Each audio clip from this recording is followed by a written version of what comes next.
तालुक्यातील मसाजोग येथील सरपंच संतोष पंडितराव देशमुख यांची निर्घृण हत्या झाल्यानंतर संपूर्ण राजकीय आणि सामाजिक वातावरण ढवळून निघालेलं आहे। विशेष म्हणजे या निमित्तानं संपूर्ण केज तालुक्यातील वातावरणही अतिशय अस्वस्थ झालेलं आहे आणि याच निमित्तानं अनेक लोकप्रतिनिधी मसाजोग इथं संतोष देशमुख यांच्या परिवाराचं सांत्वन करण्यासाठी, त्याचबरोबर केजच्या पोलीस स्टेशनला या ठिकाणची कायदा आणि सुव्यवस्थेची माहिती घेण्यासाठी आणि या प्रकरणी योग्य तपास व्हावा या पाठपुरावा करण्यासाठी अनेक लोकप्रतिनिधी या ठिकाणी भेट देत आहेत।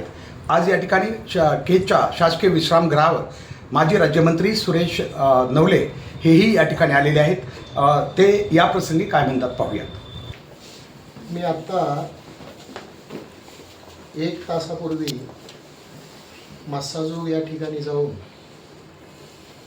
संतोष देशमुख यांच्या कुटुंबियांना भेटलो, त्यांच्या भावना जाणून घेतल्या आणि या सगळ्या प्रकरणाच्या मुळाशी गेल्यानंतर एक गोष्ट प्रकर्षानं जाणवली, ती अशी, यामध्ये संपूर्ण पोलीस यंत्रणा ही पूर्णपणे निष्क्रिय आणि अकार्यक्षम राहिलेली आहे। किंबहुना या सगळ्या प्रकरणाच्या मुळाशी पोलीस यंत्रणेचा सहभाग राहिलेला आहे।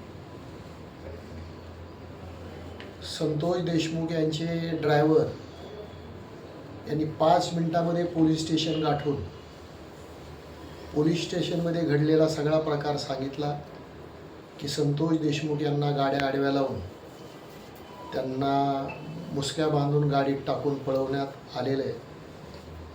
ही प्रथम वार्ता पोलीस स्टेशनच्या कानावरती घातल्यानंतरही तिथले PI महाजन आणि PSI पाटील हे निष्क्रिय राहिले। त्यांनी जर कार्यक्षमता दाखवली असती तर कदाचित संतोष देशमुख हे आज जिवंत राहिले असते। पण या सगळ्या गोष्टीला कारणीभूत जर कोणी असेल तर केजचं पोलीस स्टेशन, तिथे काम करणारे PI श्री महाजन, श्री पाटील। कारण 3 तास या दोघांनी काय केलं, यांचं खरं तर मोबाईल चेक केले पाहिजेत। दरम्यानच्या काळामध्ये हे कोणाकोणाशी बोलले, कोणाकोणाचे फोन यांना आले, कुठून संचालन होत होतं, कोण यांचं दिग्दर्शन करत होतं आणि त्याप्रमाणे हे शांत का राहिले। म्हणून मी तर आपल्या माध्यमातून एक मागणी करू पाहतोय की या संतोष देशमुख यांच्या खुनाला जे आरोपी जबाबदार आहेत त्यामध्ये सहआरोपी म्हणून या दोघांचा समावेश केला पाहिजे। कारण या दोघांची निष्क्रियता, कायद्याचे रखवालदार असूनही यांनी दाखवलेली अकार्यक्षमता या संतोष देशमुख यांच्या खुनास जबाबदार आहे। आणि ही अतिशय अमानवी कृत्य, अमानवी घटना, अमानुष घटना, अतिशय क्रूर पद्धतीनं संतोष देशमुख यांना जिवंत मारण्यात आलेले 3-3.25 तासामध्ये घडलेला हा प्रकार आहे। आणि 3-3.25 तास पोलीस यंत्रणा अतिशय शांत राहिलेली आहे। म्हणून ही जी दहशत निर्माण झालेली आहे, या दहशतीला वाचा फोडण्यासाठी प्रथम हे सगळे आरोपी आहेत यांच्यावरती कठोर कारवाई होणं आणि या खुनास जबाबदार असणारं पोलीस स्टेशन यांनाही सहआरोपी करणं हे शासनाचं काम आहे। शासनाने ते केलं पाहिजे, अशा प्रकारची मी मागणी करतो। यामध्ये चौकशी जी आहे खरं तर निपक्ष होणं खूप गरजेचं आहे असं लोकांचंही म्हणणं आहे आणि कुटुंबियाचंही म्हणणं। त्या बाबतीत आपल्याला काय वाटतं? नाही, निष्पक्ष चौकशी केल्यानंतर या प्रकरणाचा संपूर्ण छडा लागू शकतो।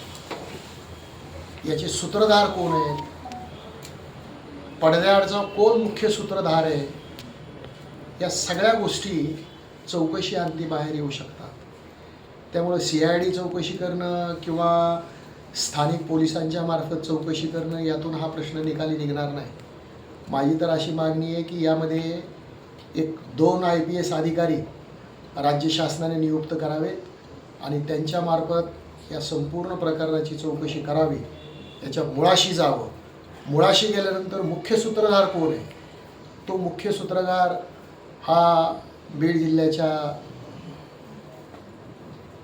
लोकांच्या समोर त्याचं खरं चित्र येऊ शकेल. आणि ते जर आलं तर मग यांना कोण राजाश्रय देत आहे, कोण राजाश्रय देणार आहे, राजाश्रयाशिवाय हे घडूच शकत नाही. आणि त्यामुळं याची संपूर्ण खोलामध्ये जाऊन चौकशी करायची असेल तर IPS अधिकाऱ्यामार्फतच ही चौकशी व्हावी, अशा प्रकारची मागणी मी आपल्या माध्यमातून करतो. करणे जेवढे आरोपी दोषी आहेत तेवढेच पोलीस सुद्धा दोषी आहेत. म्हणून या प्रकरणामध्ये आरोपी बरोबरच पोलीस अधिकाऱ्यांना सुद्धा सह आरोपी करा ही आमची मागणी आहे. केजमध्ये झालेली मसाजोगमध्ये झालेली जी घटना आहे ती घटना अत्यंत क्रूर आणि अत्यंत दुर्दैवी आहे. या प्रकरणामध्ये सुरुवातीच्या घटनेमध्ये पोलिसांनी जर कारवाई केली असती आणि पोलिसांनी जर ॲक्शन घेतली असती तर हा प्रकार झाला नसता. केवळ पोलिसांच्या आशीर्वादाने आणि पोलिसांच्या सहभागामुळंच संतोष देशमुखांचा बळी गेलेला आहे. आणि त्यामुळं मी परत एकदा मागणी करतोय की संतोष देशमुखच्या हत्या प्रकरणामध्ये पोलिसांना सह आरोपी करून पोलिसांना सुद्धा पोलीस अधिकाऱ्यांना सुद्धा अटक झाली पाहिजे. आणि पोलिसांचे फोनचे रेकॉर्ड तपासून आरोपीबरोबर असलेलं त्यांचं संगनमत निश्चितपणे उघडं होईल असं मला वाटतंय. काय सांगाल सर? माझं एवढंच म्हणणं आहे की सामाजिक संदेश एवढाच आहे की हे प्रकरण काय जातीच्या नावानं झालेलं प्रकरण नाही. ही प्रवृत्ती गुंड प्रवृत्ती आहे आणि गुंड प्रवृत्ती या जिल्ह्यामध्ये वाढू लागलेली आहे. कायदा आणि सुव्यवस्थेला धोका निर्माण करू लागलेली आहे. आणि पोलीस उघड्या डोळ्यांनी पोलीस गुपचूपपणे निमूटपणे ते सहन करतायत. पोलिसांचाही सहभाग या कायदा आणि सुव्यवस्थेच्या धोक्यामध्ये पोलिसांचा सुद्धा सहभाग दिसून येतोय. आणि म्हणून सर्व जाती धर्माच्या लोकांना माझी कळकळीची विनंती आहे, समूहाला माझी विनंती आहे की अशा प्रवृत्तींना ठेचण्यासाठी सर्व समाजाच्या सर्व समूहाच्या लोकांनी एकत्रित येणं गरजेचं आहे.